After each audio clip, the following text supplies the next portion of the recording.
गुंडे बदमाशों के खिलाफ इंदौर पुलिस का सख्त एक्शन देखने मिल रहा है, जहां पुलिस बड़े स्तर पर माफियाओं की लिस्ट बनाकर उनके फाइनेंशियल सोर्सेस को नस्तनाबूद करने की तैयारी कर रही है।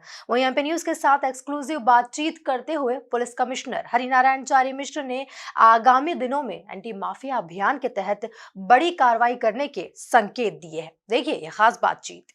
मध्य प्रदेश के मुख्यमंत्री शिवराज सिंह चौहान ने एंटी माफिया अभियान की शुरुआत की है और बुलडोजर मामा की छवि को आत्मसात किया है। इस अभियान का आगाज इंदौर से हुआ है और इंदौर पुलिस ने तकरीबन 1700 से अधिक बदमाशों को हिरासत में लिया है। आज इसी मुद्दे पर बातचीत करने के लिए हमारे साथ मौजूद है इंदौर पुलिस कमिश्नर हरिनारायण चारी मिश्र जी। सिर्फ इस अभियान की शुरुआत कैसे हुई और इस अभियान की उपलब्धि का श्रेय आप किसको देंगे? जैसा कि आप जानते हैं कि माननीय मुख्यमंत्री महोदय की लगातार मंशा रही है कि अपराधियों के खिलाफ पुलिस कठोरतम कार्रवाई जारी रखे, कठोरतम कार्रवाई करे और आम व्यक्ति के साथ पुलिस मित्रवत व्यवहार करे। इस भावना के मद्देनजर पुलिस ने यहाँ पर लगातार कई अभियान चलाए हैं और उस अभियान में एक बड़ी सफलता रही जो पूरे लगभग कुछ घंटों में पुलिस ने एक बड़े अभियान के तहत लगभग 1700 से ज़्यादा लोगों पर कार्रवाई की। और यह कार्रवाई तो आकस्मिक थी, लेकिन इसकी तैयारी पुरानी थी। इसमें पूरे लगभग पुलिस ने 10 दिनों तक होमवर्क किया था। सारे आरोपियों को, वारंटियों को और इस तरह के जो अलग अलग अपराधी थे उन पर लगातार पुलिस ने नज़र रखी और इस कार्रवाई में लगभग 666 वारंटी पकड़े गए जो कि लंबे समय से वांटेड थे और साथ ही साथ दूसरी और नारकोटिक्स, ड्रग्स और दूसरे मामलों में वांटेड आरोपियों पर कार्रवाई की गई। इसमें उद्देश्य मुख्य तौर पर था कि जो आरोपी कहीं भी कानून के पंजे से कहीं छूटे हैं, एक संयुक्त अभियान में, पूरे जिले के एक बड़े अभियान में अलग अलग नाकेबंदी और इस तरह के प्रयासों से उन पर एक कड़ी कार्रवाई की जाए और इस कड़ी कार्रवाई का काफ़ी व्यापक असर रहा। बहरहाल ये कार्रवाई इस तरह की आगे भी जारी रहेगी। सर, इन दिनों देखने में आ रहा है कि अपराधी नशे में वारदात को अंजाम दे रहे हैं। ऐसे नशेड़ी अपराधियों के खिलाफ इंदौर पुलिस का क्या एक्शन प्लान रहेगा?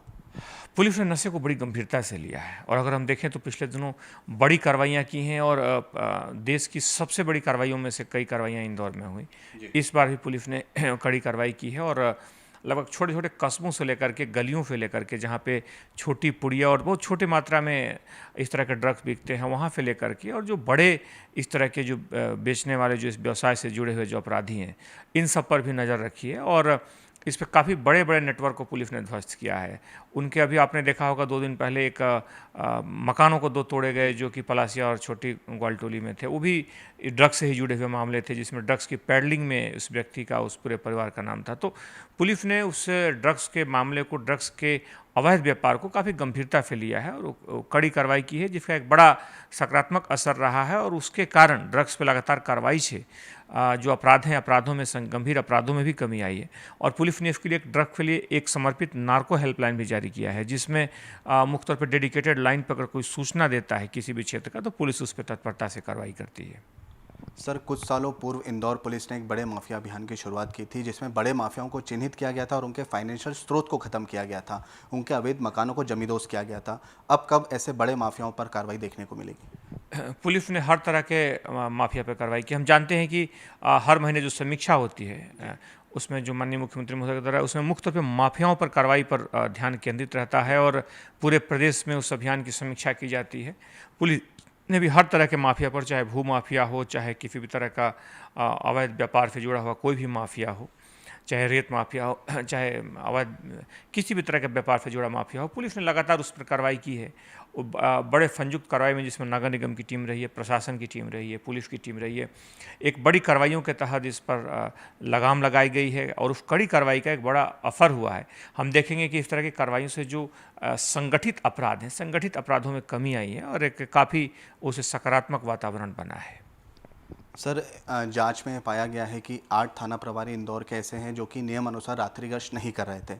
ऐसे थाना प्रभारियों पर अब तक क्या एक्शन हुआ है और आगे से ऐसी घटना की पुनरावृत्ति ना हो उसके लिए क्या एक्शन प्लान है, क्योंकि रात्रि गश्त जो है वो एक अहम हथियार होती है क्राइम को कंट्रोल करने में? सिर्फ अपराधों पर नहीं बल्कि अलग अलग सभी मुद्दों पे पुलिस की आंतरिक समीक्षा हो, आत्ममूल्यांकन हो या फिर फीडबैक सिस्टम हो, जो लोग कंप्लेन करने आते हैं, सारे मुद्दों पर पर्याप्त ध्यान दिया गया है। फीडबैक सिस्टम की हम बात करें तो लगातार जो कंप्लेनेंट आते हैं थानों में उसकी डीसीपी के द्वारा समीक्षा कराई जाती है और उनसे उसकी कड़ी उसकी रिपोर्ट ली जाती है कि कहाँ पर जो कार्रवाई हुई, कहाँ पर कार्रवाई में अगर कोई कमी तो नहीं है, कोई लापरवाही तो नहीं हो रही है, तत्परता से कार्रवाई हो रही है कि नहीं। इन मुद्दों पर भी लगातार पुलिस का फोकस है। इसी तरह जो आपने बात की मुख्य तौर पे रात्रि गश्त की बात है तो रात्रि गश्त के लिए भी पैरेलल चेकिंग व्यवस्था लगाई गई है कि अगर कोई पैरेलल चेकिंग में कहीं ऐसा तो नहीं कि कहीं कोई चूक हो रही है या किसी ने ध्यान नहीं दिया, तो ऐसे कुछ लोगों को चिन्हित किया गया जिन्हें पाया गया कि प्रथम दृष्टया लापरवाही की गई है, तो उन्हें फिर इस मामले में दंडित किया गया है। जी हाँ, निश्चित तौर पे तो ये थे इंदौर पुलिस कमिश्नर हरिनाचार्य मिश्र जी, जिन्होंने साफ तौर पर संकेत दिए हैं कि बड़े माफियाओं को चिन्हित कर लिया गया है और अब उनके अवैध मकानों को जमींदोज किया जाएगा। कैमरामैन अरुण यादव के साथ युवराज सिंह पराउत की रिपोर्ट, MP न्यूज़, इंदौर।